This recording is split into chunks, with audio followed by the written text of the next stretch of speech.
요즘 이 미얀마라고 하는 작고 가난한 나라 안에서 내전이 일어나서 참 어려움들을 겪고 있습니다.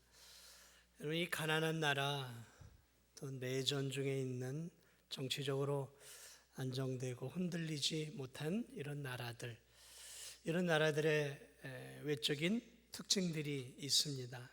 그 특징 중에 중요한 특징이 뭐냐면 가난하고 어려운 나라일수록 부익부 빈익빈이 아주 극심하다는 것이죠. 그런 나라들의 또 다른 특징이 있다면 이 권력층들 또 소수의 부유한 자들이 거의 이렇게 부를 장악하고 있습니다. 지금 미얀마도 마찬가지죠. 이 군부가 거의 이런 부라든지 기득권을 다 장악을 하고 있지 않습니까? 그래서 국민 대다수는 대단히 다 빈곤층입니다. 아프리카 같은 나라들도 마찬가지 아니겠습니까? 소수만이 어마어마한 부를 축적하고 있고 그 나머지는 이렇게 굶주려 죽어가는 경우들이 너무 많지 않습니까? 그래서 이 지도자가 정치적으로 무능하거나 또는 독재를 하거나 이런 가난한 나라들은 이 중산층이 없어요. 중산층이. 그래서 가난한 나라의 중요한 특징은 중산층이 거의 없다라는 거죠. 그래서 극소수의 부유층과 나머지는 다 가난한 그런 나라. 이게 이제 빈부의 격차가 심해지는 나라죠. 근데 오늘 이 본문의 이 포로 귀한 공동체, 유대 공동체가 안타깝게도 그런 사회였어요. 부익부 빈익빈이 굉장히 지나치게 심화되어서 지금 밀란이 일어나기 직전까지 이 나라가 분열되어 가고 있었던 상황이 지금 되었음을 오늘 우리가 읽은 느헤미야 5장을 통해서 볼 수 있습니다. 제가 쭉 지금 설교를 해오고 있지만 이 페르시아의 지배 아래서 있던 유대인들이 이제 페르시아로부터 은혜 가운데서 이렇게 이제 유대 공동체로 다시 예루살렘으로 유다 땅으로 돌아왔지 않습니까? 지금 총독 느헤미야를 중심으로 이스라엘 백성들이 성벽을 지금 하나가 되어서 재건을 하고 있었어요. 이 성벽 재건은 자신들의 안전을 위해서뿐만 아니라 하나님의 영광을 드러내는 대단히 중요한 사역이었어요. 그래 이 자원하는 마음으로 빈부 또 남녀노소 지위 고하를 막론하고 자원하는 사람들이 이렇게 모여서 하나가 되어서 이게 있죠. 일치단결이라고 할까요? 대동단결을 해서 지금 이렇게 으쌰으쌰하면서 성벽을 쌓아 올라가고 있단 말이죠. 그래 이 주변국들이 이스라엘 백성들의 이 하나된 모습을 보면서 무척이나 배가 아파했어요. 이야, 그리고 괘씸한 거죠. 부러워했단 말이죠. 부러워했어요. 한편으로는 저들이 참 하나가 되었구나. 하나가 되었구나. 한 마음이 된 그 모습이 너무 시기와 질투가 많아서 산발랏이나 도비아나 아라비아 게셈이나 이런 주변 지역의 지도자들이 대단히 시기했단 말이죠. 그런데 이렇게 겉으로 보기에는 참 은혜로운 공동체였고 또 하나님이 함께 하시는 사랑의 공동체였는데 사실 오늘 이 5장 뚜껑을 열고 보니까 사실은 이 유대 공동체가 생각보다 심각한 문제를 가지고 있었다라는 거예요. 이 공동체 안에 썩어 골마 터지는 문제가 있었다라는 것이죠.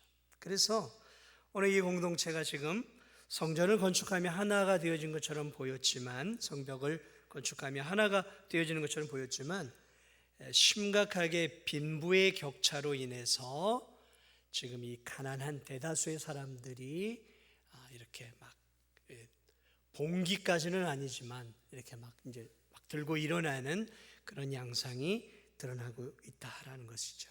오늘 1절, 2절 보니까 이 가난한 유대 여인들 또 남자들이 이제 막 밖으로 나와서 소리를 치고 탄식하고 절규하고 있는 모습이죠. 그리고 이 예루살렘 그 안이 이 탄식과 절규와 비탄으로 가득한 지금 상황에 처해 있게 되었다는 것이죠.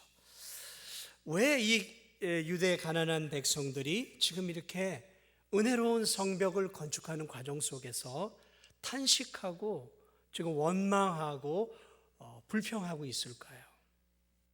지금 이 당시 유대 공동체를 보니까 5장을 보니까 지금 나라가 흉년으로 인해서 논밭의 소출이 굉장히 줄어버렸어요. 그래서 전체적으로 지금 살기가 아주 팍팍하고 어려운 상황이었어요. 그런데 문제는 그것만이 아니라 지금 이 유대 공동체는 페르시아라고 하는 이 대제국의 속국이었단 말이죠. 그러니까 페르시아가 제시하는 그 과다한 세금을 내야 해요. 당시 이 페르시아는 대단히 잔인한 민족이었어요. 그리고 과다한 세금을 거뒀어요. 세금을 내라고 하면 속국이 힘이 있습니까? 우리 일제시대에 얼마나 수탈을 당했습니까? 전쟁 앞두고 노시란 노순 다 긁어가고 논밭에 있는 것들을 싹 이렇게 수탈해가. 그래도 꼼짝 못하시죠. 이게 포로 또는 속국의 비참한 운명이란 말이죠. 과다한 세금을 백성들이 부과해야 되는데 나라는 흉년이죠. 그러니 논밭에 소출은 없죠. 그러니 어떻게 되겠습니까? 먹고는 살아야 되죠. 그래 이 가난한 유대인들이 부유하고 권력을 잡고 있는 그런 귀족 유대인들에게 돈을 빌릴 수밖에 없었을 거예요. 그래 이제 돈을 부자들에게 빌렸는데 문제는 이 부자와 귀족들이 적정한 이유를 통해서 이렇게 세금을 이렇게 돈을 빌려준 게 아니라 높은 이유를 책정한 거예요. 그러니까 가난해서 지금 먹고 살기에 벅차 죽겠는데 권력을 장악하고 그리고 귀족이고 힘이 있는 이 부자들이 고리로 돈을 빌려준 거예요. 그러니까 고리대금업자들이 된 거예요. 다. 그래서 가난한 백성들이 돈을 빌리면 연 막 20% 30% 당시 페르시아 주변의 나라들이 그런 고리 정책을 했는데 어느 이 유대 부자들이 이 권력자들이 그렇게 동족들에게 고리로 돈을 빌려준 거예요.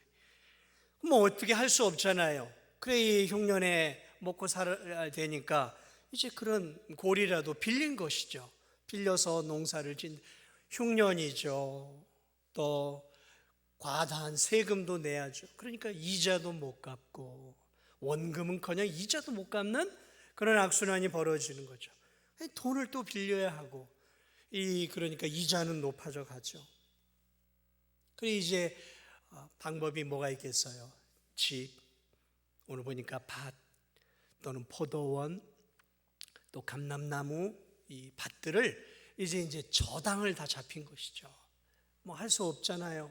저당을 이제 고리로 이자를 못 갚으니까 이제 그걸 이제 다 부자들이 저당을 잡은 거예요. 저당을 그래 이제 그 저당 잡히고 이제 빈털터리가 된 거 아니겠습니까? 그거 가지고 먹고 살기 위해서 애를 쓰는데 안 되는 거예요. 안 되는 거예요. 흉년이고 과다한 세금으로 이제 이 백성들이 안 되니까 이 돈을 빌려준 이런 부자들이 야 갚을 길 없으면 이제 네 자식들 내놔. 그래서 그 가난한 자들의 백성들의 자식들을 잡아다가 이제 노예로 삼기 시작하는 거예요. 종으로 삼기 시작하는 거예요. 때로는 팔아버리는 거죠. 다른 사람들에게. 그래 이 자식들이 함께 살던 자식들이 그런 부자나 권력자들 밑에 이제 종살이를 하러 다 들어가는 거예요. 이 나라 자체가 그러니까 지금 굉장히 비참한 지경에 지금 이르렀던 것들을 보게 됩니다. 도무지 이제 살 길이 없는 거죠. 이게 이제 가난이 어떻게 보면 악순환이 되는 거 아니겠습니까?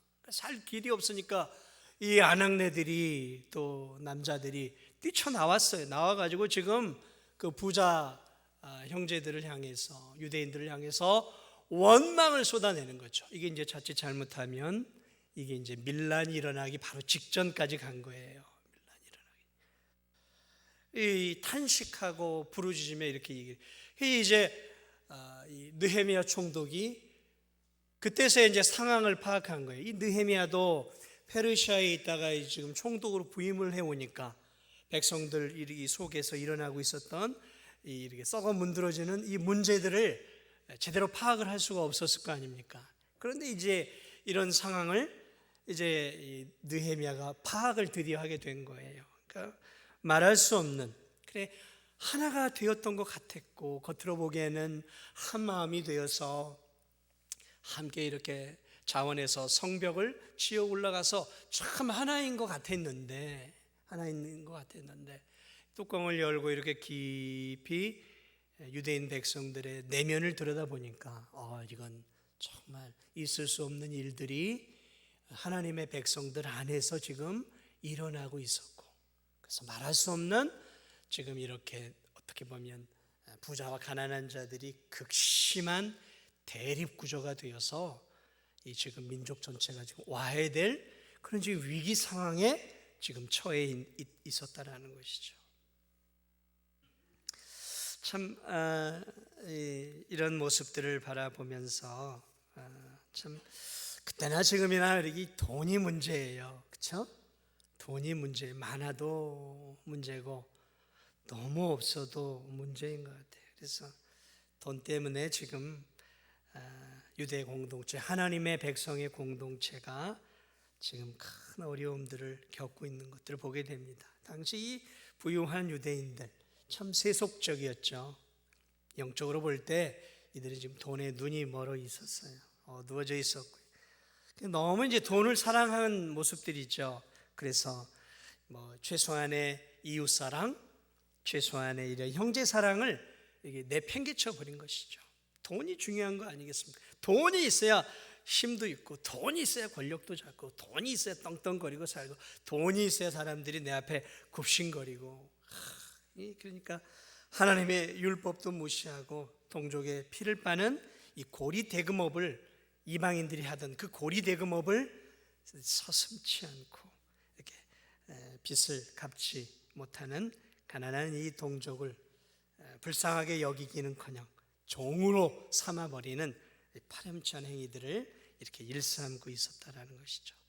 참 희한하죠. 한쪽에서 한편으로 겉으로 외적으로는 으쌰으쌰하면서 이렇게 함께 성벽을 지어 올라가면서 하나님께 영광을 돌려드리기 위해서 하고 있고, 내밀한 곳에서는 동족을 종으로 삼고 고리대금업을 하면서 백성을 착취하고 있는 이 두 모습, 여러분 이해가 되세요? 이 두 모습 전혀 한 사람이 같은 행위를 하기 어려울 것 같지만 이 두 행위를 지금 부자 권력자들과 유대인들이 행하고 있었다라는 거예요. 그래 이 느헤미야가 가슴을 찢으며 이 사실을 알고 백성들을 불러 모읍니다. 특별히 권력자들, 민장들, 또 힘을 가지고 있는 귀족들, 대개 이제 이런 사람들이 이제 다 부자들이니까 불러 모읍니다. 그리고 오늘 이제 이렇게 본문에서 이렇게 얘기하는 거야. 너희들 도대체 어찌하여 이렇게 이자놀이를 하고 있느냐?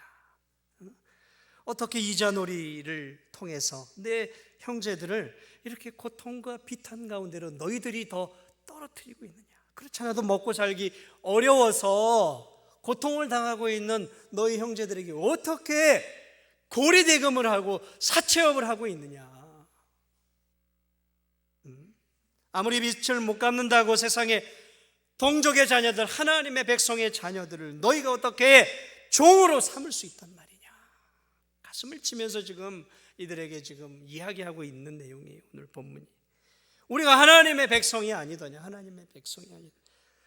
하나님의 백성에게 너희가 어떻게 이렇게 몹쓸 짓을 하고 있느냐? 하나님의 은혜로 우리가 포로에서 벗어나 참 자유를 누리면서 이렇게 다시 하나님의 은혜로 우리 땅으로 다시 돌아왔는데, 도리어 형제들끼리 자유를 얻은 백성들, 이런 가난한 유대인들의 자녀를 어떻게 다시 노예로 만들어 하나님이 주신 자유를 너희들이 다시 빼앗고 있느냐? 어떻게 이런 참담한 일들을, 이런 파렴치한 행위들을 너희들이 하고 있느냐? 세상 사람들도 일반적으로 이런 짓은 하지 않는다. 참으로 이 기가 막힌 너희들의 악행, 이 악행들을 이 주변에 이방인들이 제대로 알게 되면 어떻게 생각하겠느냐? 손가락질하고 비웃지 않겠느냐. 하나님의 백성이라고 겉으로는 한 마음이 되어서 으쌰으쌰하면서 성벽을 지어 올라가면서 속으로는 그렇게 고리대금업이나 하고 형제들의 피를 빨아먹는 그런 이런 추악한 일들을 이방 사람들이 들으면 얼마나 우리 민족, 하나님의 백성인 우리 민족을 우습게 알겠느냐. 그러지 않겠습니까? 그러나 이스라엘 백성들을 한 번 더 생각해봐라. 우리가 누구이냐? 하나님의 백성 아니야. 하나님의 백성. 하나님의 백성이 되어서 이런 파렴치하고 몰려각한 행위를 할 때 이방 사람들 가운데 누가 수치를 당하겠느냐라는 거죠. 하나님의 영광이 다시 땅에 떨어지지 않겠느냐. 우리가 하나님의 백성인데 우리가 이런 짓을 하면 이방 사람들이 하나님을 어떻게 알겠느냐. 하나님을 고리대금업이나 가리키는 그러한 하나님으로 알지 않겠느냐. 그러면서 이들에게 하소연을 하며 간절하게 돌려주어라. 이자 받지 말아라. 그러면서 그들에게 이렇게 하나님의 백성다운 삶을 살 것을 요구해요. 여러분, 이 느헤미야의 이 요청은 단순히 느헤미야가 동정심이 많아서 그런 것은 아니에요. 오늘 그의 요청은 하나님의 뜻이었어요. 왜냐하면 하나님은 이스라엘 백성들이 출애굽을 할 때 이 시내산에서 율법을 주셔요.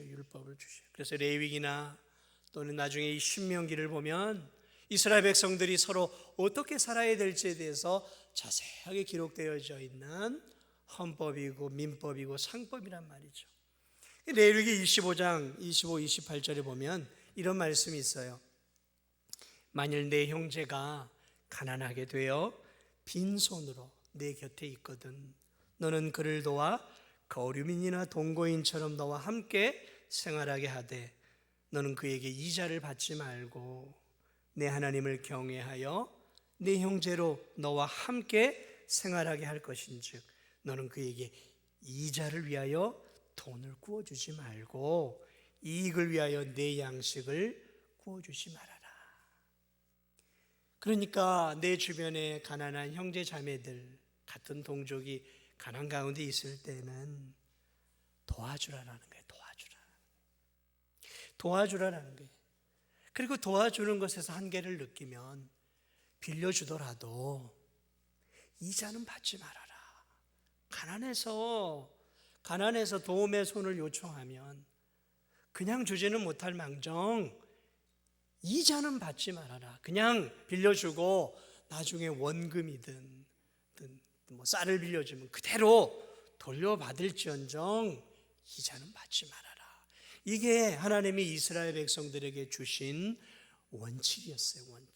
그런데 이 원칙을 오늘 이 부유한 유대인들, 권력을 잡은 유대인들이 지키지 않았어요.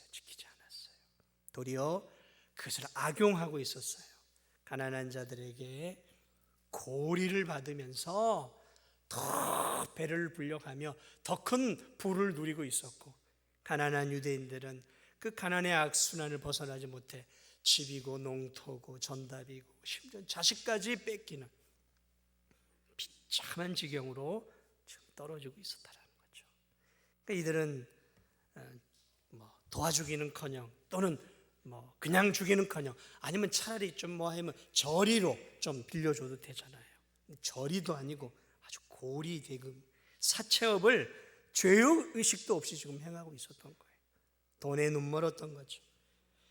이 레위기 25장 39절에도 하나님이 이렇게 말씀했어요. 너와 함께 있는 내 형제가 가난하게 되어 네게 몸이 팔리거든 너는 그를 종으로 부리지 말고 품꾼이나 동거인과 같이 함께 있게 하여 희년까지 너를 섬기게 하라. 그러니까 가난해서 어쩔 수 없이 이제 자녀를 파는 경우들이 있었다라는 거죠. 그럴 때 우리 집에 오더라도 종으로 삼지 말라는 거예요. 하나님의 백성이고 한 동족인데 어떻게 종으로 삼냔 말이죠. 종으로 삼지 말고 그냥 이제 품꾼으로. 그래서 월급도 주고 먹고 살 수 있도록 옷도 주고, 그러면서 품꾼으로 데리고 있다가 희년이 되어지면 다시 이제 돌려보내라는 거죠. 그런데 지금 그게 아니었던 거예요. 품꾼은 뭐예요? 오늘 성경에 보니까 종으로 삼아버린 거죠. 종이 뭡니까? 이 종, 노예이죠, 노예. 인간답지, 그냥 내가 돈 주고 팔아버리고 팔고 할 수 있는 종으로 삼아버렸다라는 거죠. 너무 심한 거 아니겠습니까? 참 이런 악행을 저지르고 있었던 이 유대 높은 양반들이 그런 일들을 서슴없이 지금 저지르고 있었다는 것이죠. 여러분, 그러면 질문을 한번 드릴까요? 그러면 이 귀족들, 돈을 많이 갖고 있던 민장들, 부유한 이 유대 지주계급들, 이 사람들은 크리스찬, 오늘날 말하면 크리스찬이 아니었을까요? 하나님을 믿지 않는 사람들이었을까요? 아니에요. 하나님을 믿고 있었던 사람, 오늘날로 말하면 크리스찬들이었어요. 크리스찬들이었다니까요. 어떻게 할 수 있냐고요? 오늘 보니까 두 가지로 할 수 있는데, 하나는 느헤미야가 성벽을 재건해서 하나님의 수치를 면하자. 그럴 때요, 이 부자들이 앞장섰어요. 권력자들이 앞장섰다니까요. 가난한 사람만 앞장선 게 아니라 이 돈 많은 부유한 사람들이요, 힘 있는 사람들이 다 앞장서서 우리 하나님의 수치를 면하게 하자고 성벽을 같이 지어 올렸다니까요. 함께 하나님의 일을 같이 했다고요. 그리고 오늘 느헤미야가 이렇게 회개하라고, 이렇게 살면 안 된다라고 꾸짖으니까 이들이 회개해요. 그리고 논밭천답을 돌려주고 종으로 삼았던 자신의 동족의 자녀들을 풀어줘요. 이런 것들을 보면 이들이 그렇게 악한 사람들이 아니라 이들이 하나님의 백성은 틀림이 없었구나. 왜 이들이 이렇게 되었을까요? 오랜 세월 이들은 페르시아의 지배 아래 이방인들과 더불어 살아가는 과정 속에서 자연스럽게 이방의 문화를 그대로 답습하고 있었어요.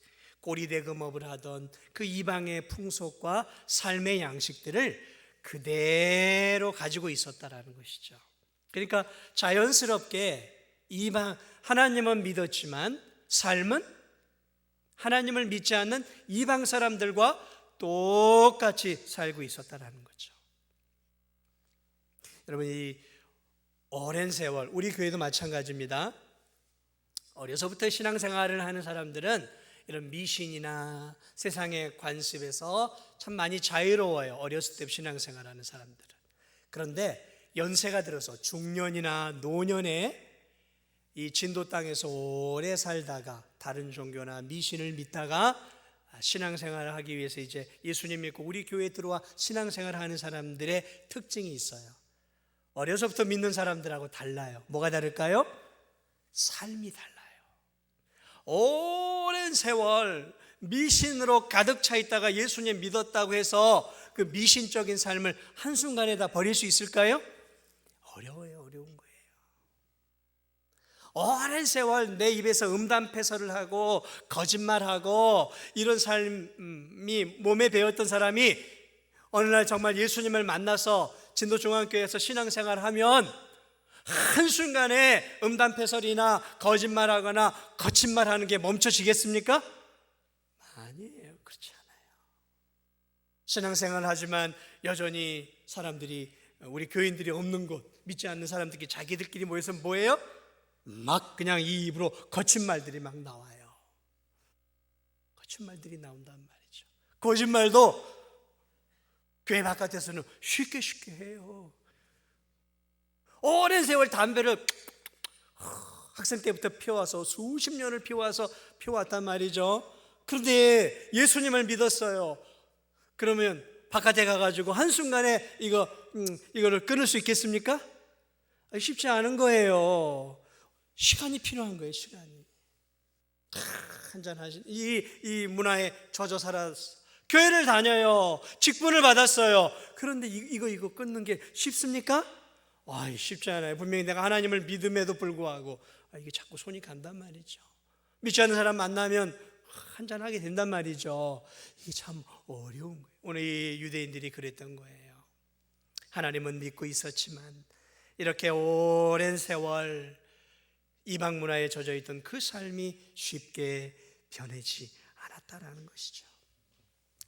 그래서 오늘 이들의 이 부유한 유대인들의 모습, 귀족들의 유대인들의 모습들을 바라보면서 저는 오늘 여러분들에게 마지막으로 한 두 가지를 부탁을 드리고 싶어요. 뭐냐면 우리는 두 가지를 다 잘해야 돼요. 하나는 눈에 보이는 외적인 신앙생활, 교회 안에서의 신앙생활을 잘해야 돼요. 오늘 이 돈이 많고 귀족이었던 이 유대인들이 하나님을 믿었어요. 그리고 함께 성벽을 함께 지어 올라갔어요. 이것은 하나님 기뻐하는 공동체가 함께하는 영적인 그러한 일들이에요. 신앙의 모습이에요. 눈에 두드러진 신앙의 모습이었다라는 거죠. 그러니까 이들은 외적으로 이렇게 볼 때는 신앙생활을 나름 다 잘하고 있었던 거예요. 오늘날 말하면 주일이 되면 교회에 와서 하나님께 예배드리는 생활도 잘 나름대로 했고, 또 나름대로 헌금 생활, 11조 생활 뭐 나름대로 이제 잘했다라는 거예요. 또 기도 생활, 또 이웃에게 전도하는 전도의 생활, 또 선교도 하고, 또 몸된 교회에서 뭐 차량으로 식당에서 또 이렇게 청소에 뭐 이렇게 여러 가지 이렇게 헌신적인 것들, 나름 교회 안에서 눈에 보이는 이런 신앙생활들은 나름 다 이들이 그런 대로 했다라는 거죠. 그런 대로, 전체 다 잘했다라는 게 아니라 그런 대로 했다라는 것이죠. 맞습니다. 우리는 눈에 보이는 외적인 신앙생활 잘해야 돼요. 여러분, 외적인 신앙생활 중요합니다. 신앙은 거기서부터 출발하는 거예요. 하나님은 그것을 우리에게 명령하셨어요. 그러니까 외적인 신앙생활, 거룩한 주일에는 몸된 교회에서 안식하며 하나님 앞에 예배생활 잘해야 돼요. 여러분, 예배생활, 주일 성수 잘해야 돼요. 헌금생활 잘하셔야 돼요. 헌금생활 잘하셔야 돼요. 11조 생활 잘하셔야 돼요. 헌금생활, 11조 생활, 그 기본이에요. 기본. 영혼을 건지는 전도생활, 기도생활, 말씀생활, 그리고 선교, 봉사, 이웃사랑, 이런 거 잘해야 됩니다. 외적으로 드러나는 거. 그러나 여러분, 그것만 잘해서는 안 되는 거예요. 교회 안에서의 신앙생활은 잘하는데 한편으로 이 교회 문턱을 나서서 6일간의 세상 사람들과의 삶 속에서는 신앙생활이 보이지 않는 삶의 생활이 오늘 이 유대인들처럼 엉망인 성도들이 있을 수 있다라는 거예요. 외적으로는 하나님 앞에 잘했는데 오늘 이렇게 고리대금업을 하고 있잖아요. 고리대금 하지 말라고, 하나님이 하지 말라고 했어요. 하지 말라고. 이웃에게, 믿지 않는 저 이방인들에게는 돈을 빌려주고 이자를 받으라고 했어요. 그러나 동족에게는 하지 말라고 하나님이 말씀했단 말이죠. 그런데 오늘 이들은 하나님의 말씀을 삶 속에서 내팽개쳐 버렸어요. 오직 세상의 가치관, 물질 사랑, 하나님 사랑보다 물질 사랑이 더 많았던 것이죠. 그래서 물질을 목표로 내 욕심을 채우는 그러한 삶으로 가득했다라는 것이죠. 사랑하는 여러분, 우리도 마찬가지입니다. 삶 속에서도 잘 살아야 돼요. 특별히 오늘 이 본문을 통해 우리가 꼭 적용해야 될 것은, 우리가 다른 사람들에게 돈을 빌려줄 때요, 빌려줄 수 있잖아요. 안 믿는 사람이든 이런 빌려줄 때 높은 이자를 받지 마세요. 오직 어려웠으면 우리에게 손을 벌렸겠습니까? 그런데 그걸 악용해서 높은 고리를 넣는 것은 그건 하나님 기뻐하는 일 아니에요. 절대로 고리대금업이나 사채업은 성도가 해서는 안 되는 일이에요. 오직 어려운 사람이 손을 벌리고 빌리겠습니다 말이죠. 그러니까 믿지 않는 세상 사람들이 요청을 할 때 빌려줄 수 있으면 적당한 선에서 빌려주되 너무 높은 고리를 받아서는 안 돼요. 더군다나 특별히 성도들이 빌려달라고 할 때, 여러분, 성도끼리는 돈 거래 안 하는 게 좋아요. 안 하는 게 좋습니다. 그러나 오직 어려우면 또 믿을 수 있는 성도에게 손을 벌릴 수도 있죠. 있어요. 그럴 때는 자존심 내려놓고 성도가 성도에게 돈을 빌리지 않겠습니까? 자존심 다 버리고 오직 힘들면 성도가 성도에게 손을 내밀겠습니까? 그러면 할 수만 있으면 빌려주기보다는 내가 도울 수 있는 만큼을 주는 거예요. 그게 성경이 우리에게 요구하는 거예요. 그러나 좀 적지 않은 돈이고 나도 감당하기 어려운데 그러면 빌려주더라도 이자는 받아서는 안 되는 거예요. 이자는 받아서는 안 되는 거예요. 성도에게 이자를 받아서는. 여러분, 가족에게 이렇게 빌려주고 이자 얼마 내셔. 여러분, 이게 되겠습니까? 가족에게.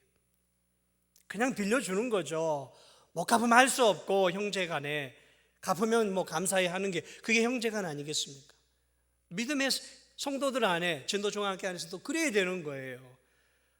할 수 있으면 손을 내밀지, 어려우면 내가 도울 수 있는 만큼 그냥 돕는 거예요. 도와야 되는. 그러나 꼭 빌려줘야 될 형편이면 그냥 빌려주는 거예요. 이자 받으면 주면 혹 주면 그냥 받는 것이겠죠. 그렇게 해야 되는 거죠. 사랑을 실천하는 삶을 살아야 한다는 것이죠. 여러분, 이 성경에 보면 예수님이 부자와 거지 나사로 이야기를 합니다. 부자는 지옥으로 떨어지고 거지 나사로는 천국으로 가잖아요. 여러분에게 이 말씀을 깊이 있게 설명하려고 하는 것은 아니에요. 그러나 부자가 이 땅에서 살았던 삶의 특징이 있어요. 그 특징이 무엇입니까? 날마다 호의호식하고 잔치를 했어요. 그런데 밖에는 병들어서 죽어가는 거지 나사로가 있었어요. 그런데 이 거지 나사로 동족이었어요. 병들어서 죽어가고 있었어요. 호의호식했어요. 그런데 전혀 관심을 기울이지 않았다라는 거죠. 하나님 사랑이 전혀 없었다라는 거죠. 지독한 이기주의였던 것을 볼 수 있습니다. 왜 그가 지옥으로 갈 수밖에 없었는지의 중요한 이유 중에 하나가 거기에 있어요. 착한 일하고 그게 아니라 그에게는 하나님 사랑, 예수님의 사랑이 없었다라는 거죠. 예수님 마태복음 25장에서 천국에 들어간 자들의 특징을 이야기하는데 거기에 보면 그 천국에 들어간 자의 특징이 그들이 이 땅에 살 때 줄인 자에게 먹을 것을 주었고 목마른 자들에게 마실 물을 주었고 헐벗은 자들에게 자기 옷을 주었다라고 표현합니다. 그들이 주님, 내가 언제 주님께 이렇게 했습니까? 아니야.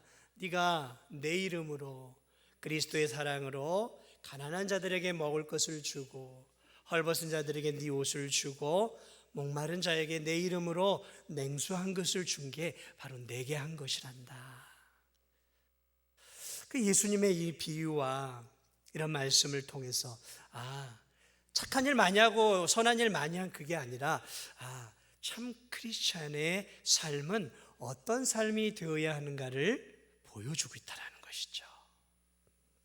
그렇습니다. 착한 일 많이 해서 가난한 천국 가고 착한 일 하지 않아서 지옥 갔다라는 의미가 아니라 하나님의 자녀들의 특징은 이 세상 속에서 콩 한 쪽도 나눠 먹고 그리스도의 사랑으로 연약한 이웃들과 함께 성도들과 함께 사랑을 나누는 분명한 삶의 특징이 있다는 거죠.